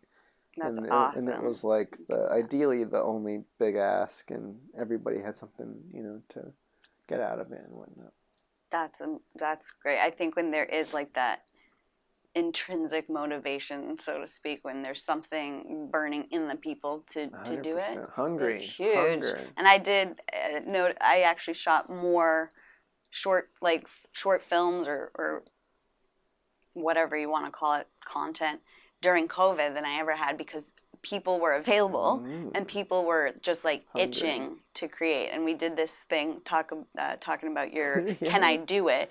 We were like, can we shoot a short film in a weekend, with just 5 people for cast and crew. Yeah. So 2 casts. You could make a feature like that too. And not a weekend.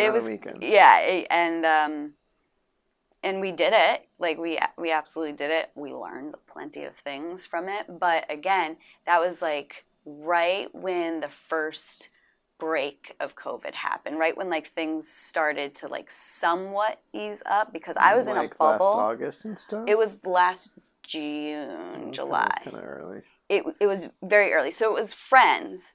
And Sure. I'm not judging. No, but it was early. And that's the thing. That's how like eager everybody was, because nobody had done anything. And so like it was me, Paris, my good friend Fran, who I was like, she was in my bubble, and like 2 other people that were in the bubble. So we're like, okay, we can't open it up to more people, but Airbnbs were starting to like let people rent out. So we rented out an Airbnb just to have like a nice weekend away, but we also shot a short film with just us. And we made it. We figured it out. That's what triggered me for the New Mexico movie. Oh, okay. Was I had an acquaintance that I follow on Instagram, and Uh-huh. she had a movie that got accepted into South by. Nice. And they did the Airbnb 5-person cast and crew feature. Feature. Do you know how many days they shot for? I think it was 2 weeks. Okay. They- Wow, that's yeah. cool. See, and that's a way that I would like to like scale the Just the add thing. days. Now I'm like, okay, we could do a short. Can we do a feature? You know, Yeah. like I think I share your kind of experimental and build on it mindset. Like, let's start here. Can we do that? Okay, we could do that. How do we like? Yeah, You know, just kind of find the level tweaks up. on the short. Yeah, On the, yeah. yeah. That totally. I think that is honestly the way I learn best is by doing and making my own mistakes. 100%. And I could have somebody be like, "Oh, you're not going to want to do that because X, Y, and Z," and I'll hear it, but until it actually happens, like it hits you different. Well, I mean, yeah. And then, of course, a lot of the stuff you hear from people is just their own fears of, you can't do that without this, you can't do that without this. And it's like, well, I can do that Yeah. without that. So it's just poor wording. Right. So right. you gotta really Right. see what, Yeah. yeah. So No, like totally. we're saying, like you gotta fix the issues in pre. Mm-hmm. It's like, well, you don't have to. You don't have It's to. very There's helpful. just a few different It's very ways. helpful. No, and that's a huge point. Is what matters to you might be different than what matters to somebody else. So they're like, "Oh, you have to do this," Oh yeah. but it's not necessarily Well, it matters quite the same way to you. So Yeah. you would do things differently anyway. So I think learning what advice to keep from people and what advice to just be like, all right, that doesn't Because I think work for me. before I made It's What's on the Inside and I was asking for advice from everybody, Mm-hmm. I know people were kind of telling me how much money I would need to shoot the movie. Mm-hmm. And I don't know. Okay. There's that aspect of it. Mm-hmm. I thought I had another point in there too. Something else. I forgot what it was. But Let's think. Well, Well, advice, and asking people for advice and learning. I don't know. It was something along the lines of, my takeaway was mostly, you don't understand. You don't understand what I'm trying to do here, what my priorities are. I'm not trying to get A-list actors Right. as my 2 leads Mm-hmm. and afford those people and make it with That's a huge. 60-person production team over the course of 2 months, or whatever the Mhm. thing is. Like, no. I've never made a feature before. I just want to make one. But whatever. I don't know. No, I think that's huge and important. And I try and keep this in mind if anybody asks advice of me. Okay, yeah. What are they trying to do? What are you trying to do?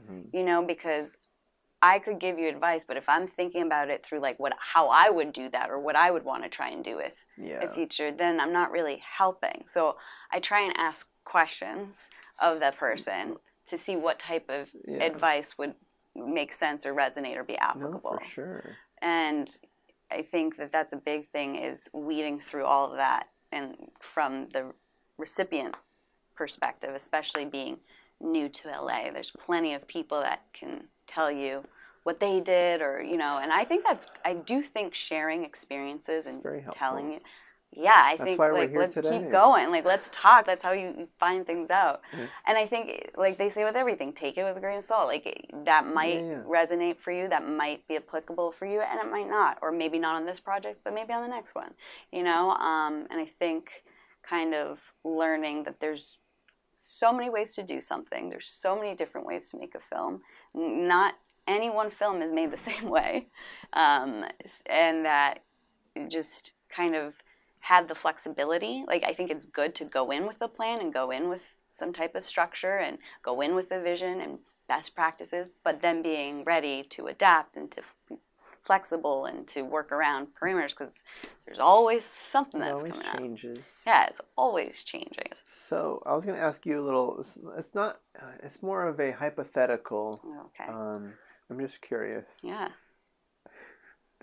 Because there was an example that I was seeing recently on what somebody's approach was on making their movie, and I was like, if I had that much money, I would probably do it differently. But I'm curious, if you had $500,000 given to towards either, okay, so options could be. I don't know, I'm not gonna throw any options at you. Okay, what do you do with $500,000? $500,000? Well, I could tell you that both of the feature films, we could make both of the feature films that we're trying to make right now, and we would be able to get it through post-production. Like, yeah. For sure.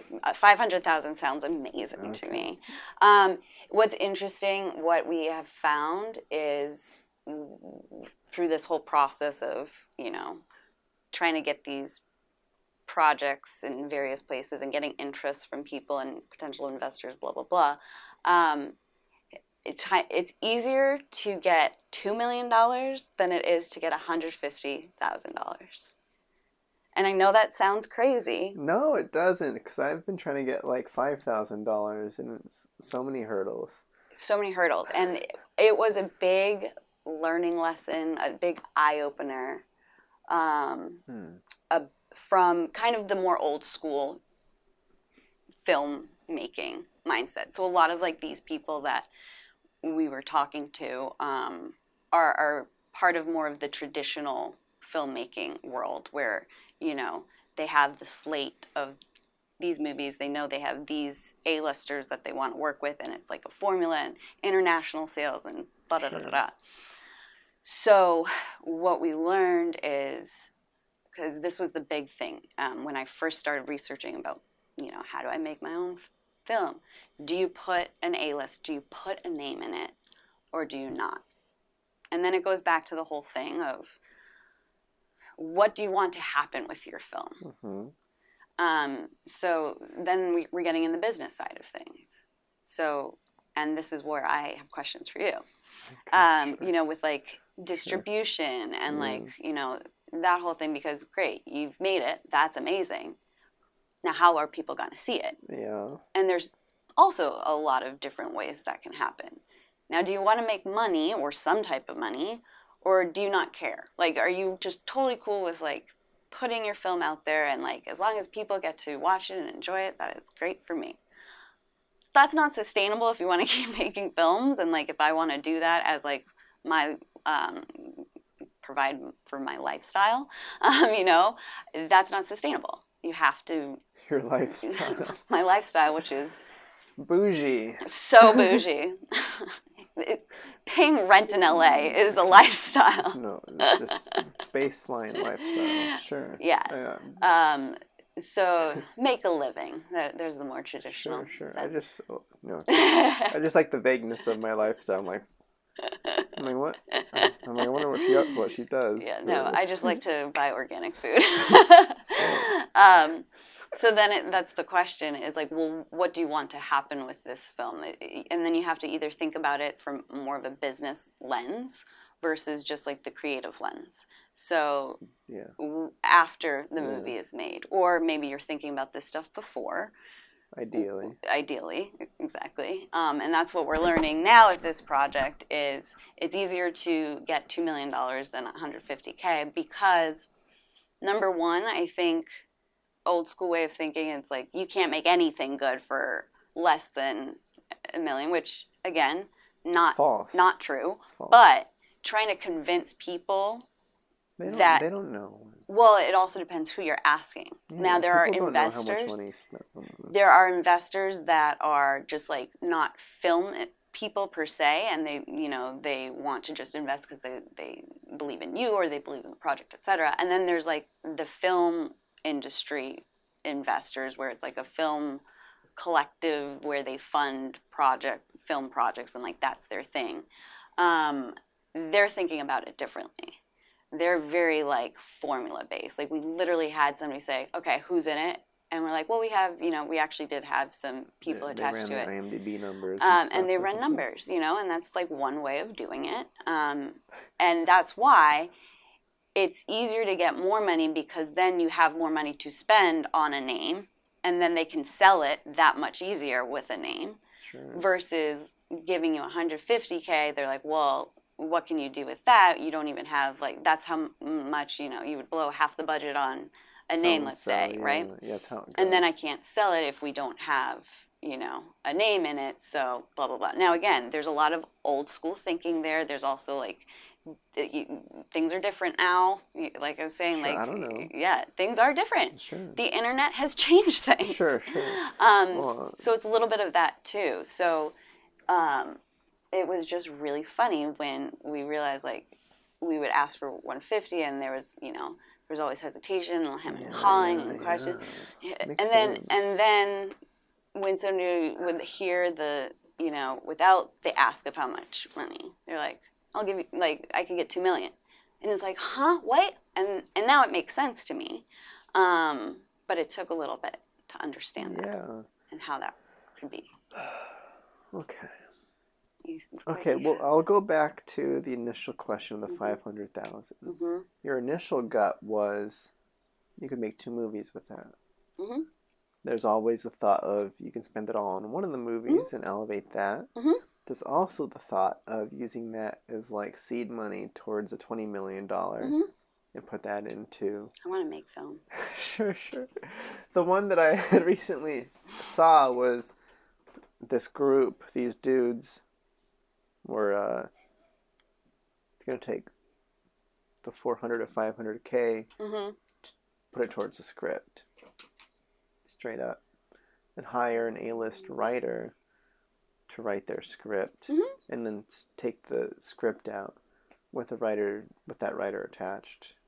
Like, what? I mean, that's great. I think if I didn't have projects like already like so far that I'm passionate about and want to make so bad, it might be a different question. Sure, the priorities again, yeah. Like if it was like I didn't have any concept at this point, there's nothing that I've been working on trying to get across the finish line, what would I do? I think maybe I would have a different answer, but because, these have been projects that we've been working on for some time, we've done like so much legwork already, and we're like so close, if we got that, then I'm your answer was great. Your answer was great. I always like backing up, like also to convince myself. Like, you're like, wait, really was that a bad idea? No. No, I'm gonna say yes. I'm gonna stick with that answer. Yeah, no, that's what I would do too. I'm like, what are you talking about?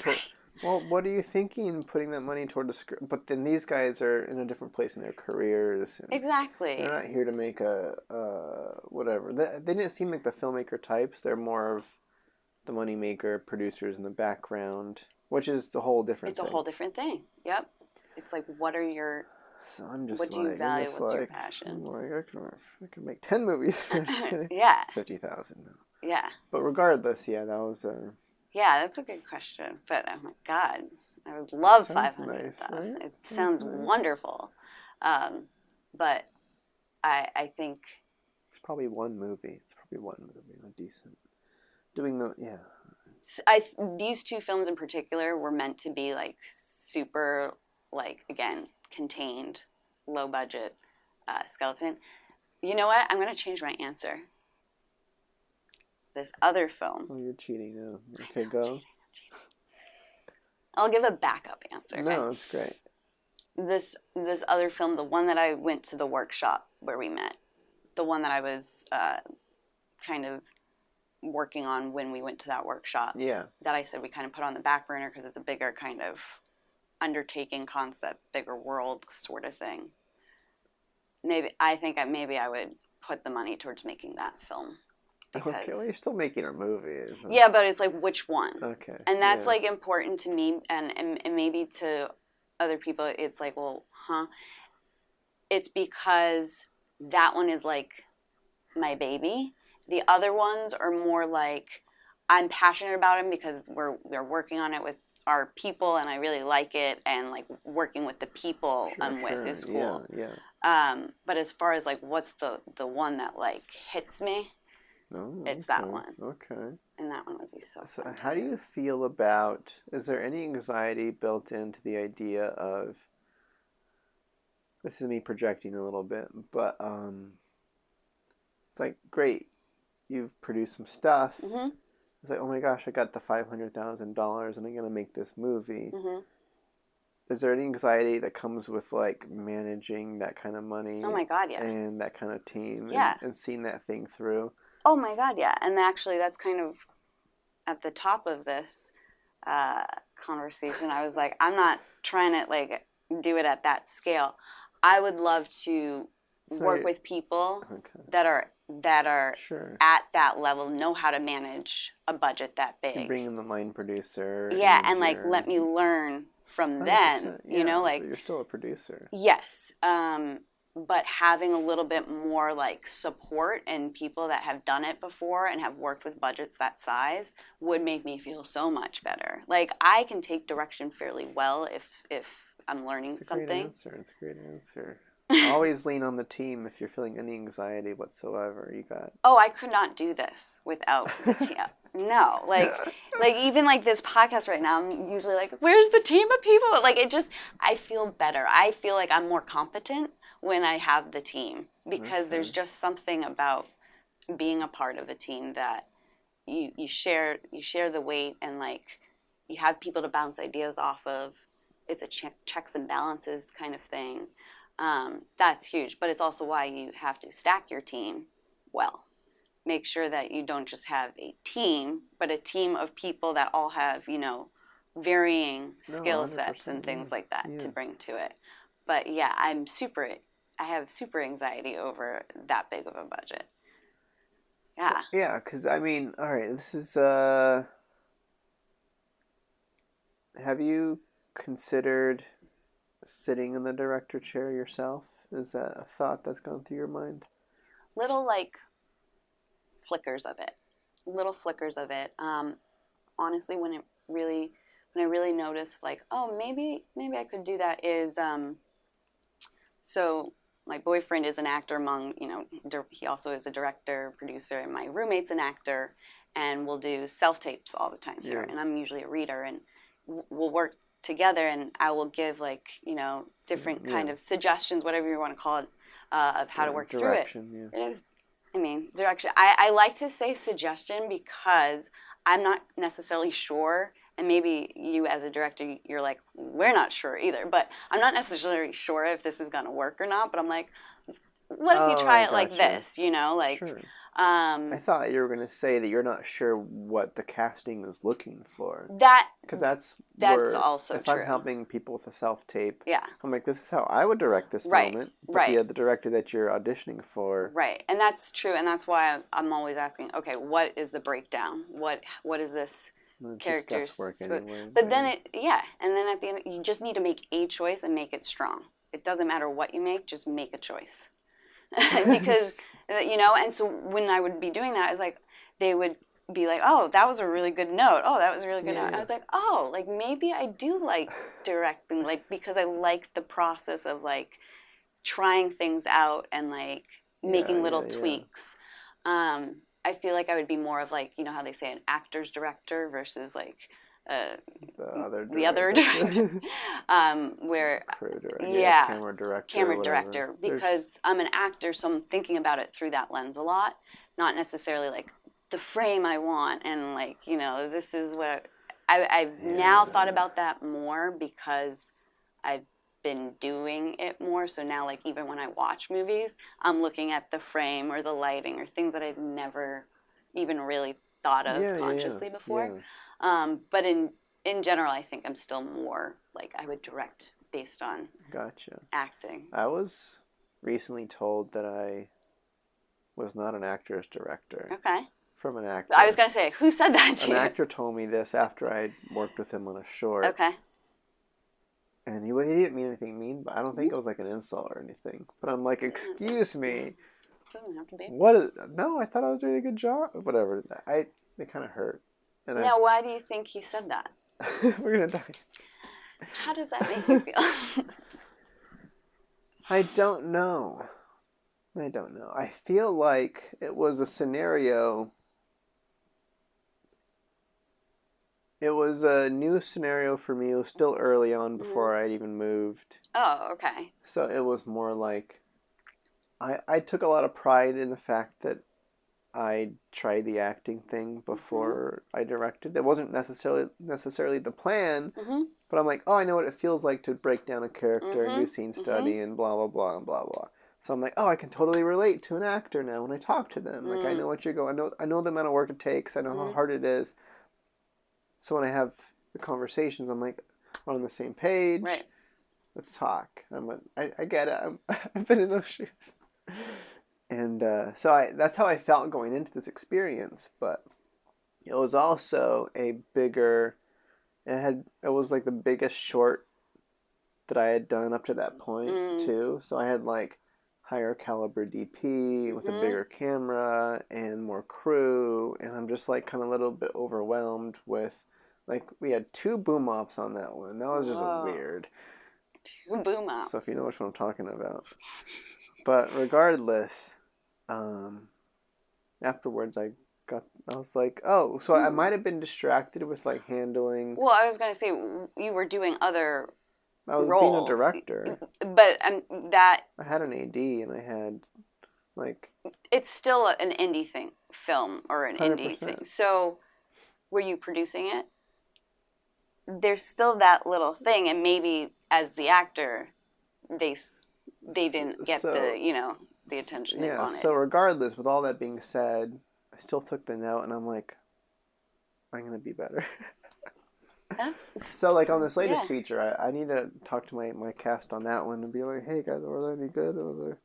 I know, because I noticed some directors, as a script supervisor, have a lot of difficulty actually giving direction. Like, it doesn't feel like they ever say anything on the day. It's just you set up the shot. They may go in for a note, but either I don't see it or they're not doing it. So when I was directing in New Mexico, conversation with DP was in pre, and then on the day I'm talking with my cast. And then their number one priority, I'm like, all right, let's talk. I like to do I'm a very like grounded, chill vibe, sitting down. Yes, I see that, feel that. So I like to like sit down next to the actor or do the nice, whatever. Just whatever. So either way, I tried very hard to... that sounds amazing. To prioritize, get that all figured out. And then, okay, now we're done. Okay, now I can talk to my DP. And I kind of prioritized it like that. But it was that one note that might not even have been for any particular reason. But... Yeah. Well, you still took it and you made it... I was offended. Just kidding. Taking note in general is hard. It's always difficult. And then acting. Yeah, especially if it's something that you think, like, you take, pride in, or that you think is your thing. And when somebody critiques it can be like... Hang on. That was my whole identity. What are you talking about? Yeah, exactly. Like, the thing that I thought I was good at. I like when directors go up to an actor and they're like, like a new director that doesn't know, like maybe those workshop directors, they'll go up to you, who is an experienced actor, and they'll be like, can it be more a character on this next one? Can you just like maybe... I've gotten the note. Can you just... do it, like, better, like, do it more. Like, not as a joke. Not as a joke. Literal. Not as a joke. So it's usually a joke direction for me. Right. Yeah. So when you're with newbies... They just don't know what to say. No. And that's why, in a way, it was somewhat of a frustrating class, because I would just kind of wait for the instructor to then give the... Oh. I mean... Getting more what? I'm very big with... I try and be very vocal about telling people whatever I'm doing. But if I'm an actor and I'm working with directors, like, I appreciate feedback and notes in directing. I'd rather you kind of, give me the note you want to give than not say anything at all. Like, that frustrates me because I appreciate feedback. Like, in my life, I need feedback all the time. Yeah. So as an actor, and I think this is different for every actor, but for me personally, I really like hearing what the director thinks and what the director wants. Yeah. And I'll give it a shot. And if it doesn't feel right or if it's kind of weird, I'll say something. But I'm like, okay, give me some direction here. Give me some feedback. Give me something. Give me something besides more. Yeah. No, I think it's, I've definitely seen, I can tell when an actor is good based on the way they deal with direction or the way they deal with non-direction. Like I can feel I feel like maybe you can, I don't know if I'm being too general on this statement, but like, I can tell when a director goes up to an actor and gives direction, and the actor is like, "Yeah, I got it," and then they obviously don't have it, right? Or so the direction, like I'll listen to the direction because I'm just, I'm always there. Yeah. So I'm like on my iPad, and the director, and I'm just like listening, and I'm like, that direction makes 0 sense. There's no way. And then the actor's like, "Yeah, I can do that," and then the director walks away, and I see the expression. I'm like, they got nothing out of that, and they're not. I don't know what they're gonna do. That's and that comes with confidence, I think. Of the follow-up questions to the bad direction, and doing that smoothly without insulting the director, because they also are very gentle, emotional souls. We're all gentle, emotional souls. So, a note that I had gotten in an acting class once is, if you get a note that you're like not totally unsure of it, to not necessarily offend the director, but to also make sure like you understand it, is to go, okay, so something like, and just kind of do a quick kind of way of saying it. And then usually the director will be like, yeah, or like, no, that's not what I meant. So like do kind of like a temperature check sort of thing to see if you understand that's definitely it. a tactic. Like that I've used a few times and it's worked. It's worked well. Yeah. I'm sure it's definitely case by case. I know there's sometimes I don't like that approach. Oh. I'm just like, that's not helpful right now. I need to see that in the moment. Ah, okay. Because you're giving it to me.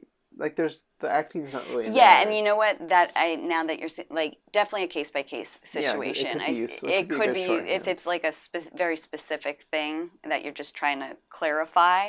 That can be helpful. But it's also, it goes back to what I was saying before, where working behind the camera made me realize, kind of take a little bit of the pressure off me as an actor. So I learned, like, yes, everybody's always just trying to move on, but like take the time to clarify or to ask the question and to like make sure you understand it. Because you're gonna waste time anyway if you go and do it and you didn't, do it how they wanted it anyway. It's the same lesson that I was saying I learned from the first movie was that you fix it now versus later. Yep. And this is another phrase that has resonated with me, that impatience or like, wanting to like get through things is a lot of times linked to insecurity. And that like blew my mind a little bit, and I was like, oh, interesting, because I do find that I rush through things, or I try and just like get through it, or I'm impatient about it when I don't feel like I have the time, the authority. My cat is hungry. The time, the time, the power, or feel like I'm in the position to take up time, to take up space. It's great. It's lovely. And I kind of. That's huge right there. It's huge, because I'm very much, that's me. So, and I'm like, oh, am I doing that because I just don't feel super confident or like secure with what I'm doing right now? And like, I slow down, because when you slow down is when you can actually work through. Yeah, don't rush me. Don't rush me. How do you feel about ADs? Your first. I mean, I've AD'd before, so again, I know what their job is. Yeah. And I also know how to do their job. Right. Yeah. So I'm like, you're saying there's no time. There's time. I'm going to go give the direction. You figure your stuff out. Okay. So sometimes that happens. Yeah, I was going to ask, what kind of AD do you prefer? Like the kinds that are just like, I can tell you, on this 18-day one, I didn't have an AD. Okay. I was basically a director, AD, script supervisor. How recently did you shoot that? This last month. Are you still tired?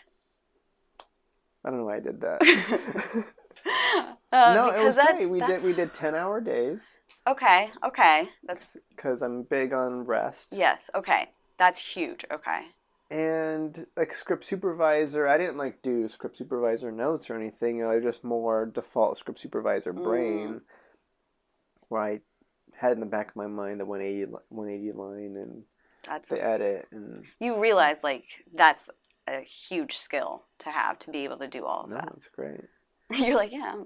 Sorry. No, I'm joking. I'm serious though. Like, not a lot of people can do that. And then we had the benefit of the 18 days. Like, there's talks of doing a 12-day, and then the DP spoke up. I'm like, the biggest thing you ever hear from other filmmakers on what they wish they had more of is time. So then we moved it to 18 days, and then I'm like, I'm still keeping the 10-hour days. I don't want to do 12s. Because if you're good and you know what you're doing, you can get it done in 10. Yeah. So either way, I AD'd as well. Again, another way that you took your lesson of fixing it in pre. Where you gave yourself the room to breathe. And by doing that, you probably set yourself up for a lot. It's crazy. I don't recommend it. But when you're experienced... Right. When you're experienced and you know the value of rest and the value of blocking in the, sufficient amount of time for things ahead of time and not trying to make miracles happen before you even start shooting. Yeah. So that you're behind after the first day. Yeah. That, I think, makes a huge 100%. Difference. But that's amazing that you... So, what are you up to? What's next? What's going on? What's going on? What are you after all this? After all that. I know. It's like my parents are like, "So what are you working on?" I'm like, "It's so hard to say what I'm working on because things are always in flux, I think." So, sure. As I mentioned before, there's a handful of different projects that are at various kind of places, and it's very vague. So, couple short films that are in post production right now. Oh, nice. A couple features that scripts written. We're either in pre-production and gonna hopefully shoot one starting in July or August. That's very soon. Yep. So gearing up. I'm not a producer on that one. So let me just say I'm not a producer on that one. My boyfriend's a producer on it, and I am going to come in once we're shooting to do something. Once we're on set. So whether that's, the classic relay approach. The relay, exactly. And that was something that we had to learn as a couple about, like, how do we balance our roles in certain film projects with everything else that we have going on in our life. Like, I have another job doing marketing. So, I don't necessarily have the capacity, the bandwidth to be trying to produce a feature right now while I'm also getting like this program off the ground for this company that I'm doing. But Paris has like the bandwidth right now to do that. So he's, producing this, and I actually turned down doing more for it in pre-production because I've learned that I have said yes to things that I don't have the capacity to do well. Good for you. It's been a learning. It's great. Yes, I've learned a lot recently, and that's one of them. Is like, just because you can doesn't mean you should, or just because I want to or want to prove that I can do something doesn't mean is good enough reason to do it. Yeah. So that is in the works, and then this other feature film that I keep alluding to. It has to do with like the music scene in the early 2000s. So not that long ago, but 20 years ago. Isn't that crazy? 15, it doesn't seem 15, that 20? long ago. We're old. Yeah, it's crazy how that happens. So that one is That's fine. okay. That's fine. So that one is, still very much in the The zeitgeist. The zeitgeist. Yes, that the thank word? you. That's a Yeah. good one. And I'm coming back to that one because I feel like I now have like the space to take that back on, the bandwidth. Yeah. Because a lot of my time recently had been more with my marketing job because during COVID, film stuff really, really slowed down. So I was able to kind of ramp up, what I was doing with my marketing gig because I'm also a freelancer there. Okay. So I was able to kind of adjust the amount of projects that I was taking on. So I'm still kind of finishing that out and doing stuff with that. Yeah. Hang on. Hey, Paris. Oh, We're rolling. sorry about that. It's okay. How dare you. I think he just came from a meeting of the one that we're going to start shooting. Great. So they're in pre-pro right now. And then I think I'm in the process of kind of recalibrating. So now that like COVID has you experienced burnout. Yes. Yep. And now this is your return to Yes. creative. So there's all like these things that I could focus on that that I do want to do at some point or focus on, and now I'm kind of figuring out what's the one to really put the energy behind. And things are just changing all the time that like you kind of have to go with wherever there's momentum. So I'm learning that. I'm also juggling. So much juggling. But I also thrive in that, and I realize that. That's a life. Well, other people have, so spinning plates mentality too. Keep them all. There's the seeds. Plenty of metaphors here. Oh, so many. I'm doing it all. I'm doing this, doing that. Yeah, I thrive in it, but it's also like... It's work. It's work. It's being so unpredictable, is difficult to plan personal life. Welcome to film. Yes, exactly. And I have animals, which is super difficult sometimes because I'm like, I have to think about what I'm doing with them if I'm not, so, just trying to adult and do film. That's what I'm working on right now. It's like, how can I do it? Yeah. And how can I feel like, right now I'm like, how can I be content with what I'm doing every day? Like, that's like the goal, making sure that it's in alignment with whatever brings me fulfillment or feels like it is in alignment with my values or what means something to me. So not necessarily something specific, because a lot of times I don't even know things exist until somebody's like, hey, can you do this for this thing? And then I'm like, all right, didn't even know that was a job I could do. I really like that. And if it's bringing me joy, then I want to keep doing more of that. And if there's things that aren't and are perpetually not bringing me joy, I'm working on releasing those things. That's very important. Mental health. Huge. That's kind of what you're talking about there, right? Yes. So mental health has been a big focus. And bandwidth management. So that's been like a huge thing that I've been focusing on during COVID. That was the challenge of the year. Yes. Was because I know me, I could feel burnout coming. Luckily, I never experienced it. God. But there was this pre-stress of knowing that I could get there. And I pretty much like hibernated that whole, like it was like I can do like maybe an hour of creative thinking, if that, a day. It's like just put it down. Yep. Nothing, can't do it.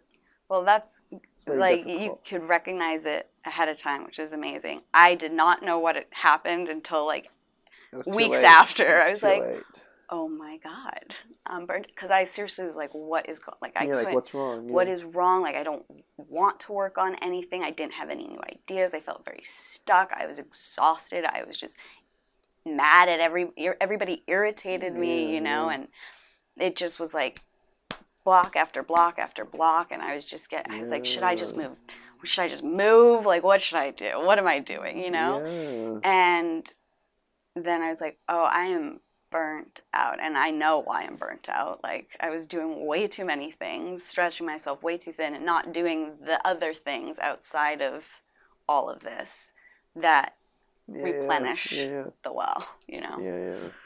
So that's what I'm working on. More me time and peace. So meditation. Yes. Meditation, yoga, journaling. All the good stuff. All the good stuff. You know, I went to a massage recently, and I haven't been in so long. And the guy was like, "Are you okay?" Like, you could just feel like how tense I was, and like, you know, even when I was there, I was like answering like before, and I was just like, I was like, look, I know I'm not in a good place right now. I know I'm like way too like frazzled. I was like, so this is the first step. And he's like, oh great, take some time. It's like, yeah. He's like, so you have the rest of the weekend off? I was like, nope, gotta go to work right after this, but I'm working on it. Like, I'm working on freeing up that space, and I'm finally at the point where I'm not booking out every single day. Yeah, like, you were telling me. Oh my God, it was so great to look at a schedule and be like, oh, yeah, what day? You know, like, there's value in that, at least for me, about having not something to do all the time. Well, plus there's always plenty of stuff you could do. Oh yeah, I started with the free day anyway. And I was like, oh, this is fun, and this brings me joy. And at first it seemed like, how dare I be painting right now? Okay.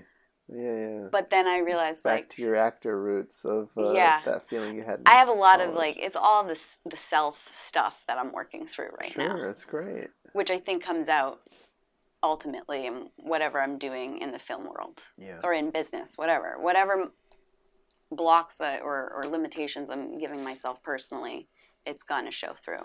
So I'm hoping that all this self-work that I've been doing is helping me, you know, in every other way. I like to think it is. It's just the same thing as like eating healthier or exercise. Mm-hmm. It's like all this stuff makes us better people.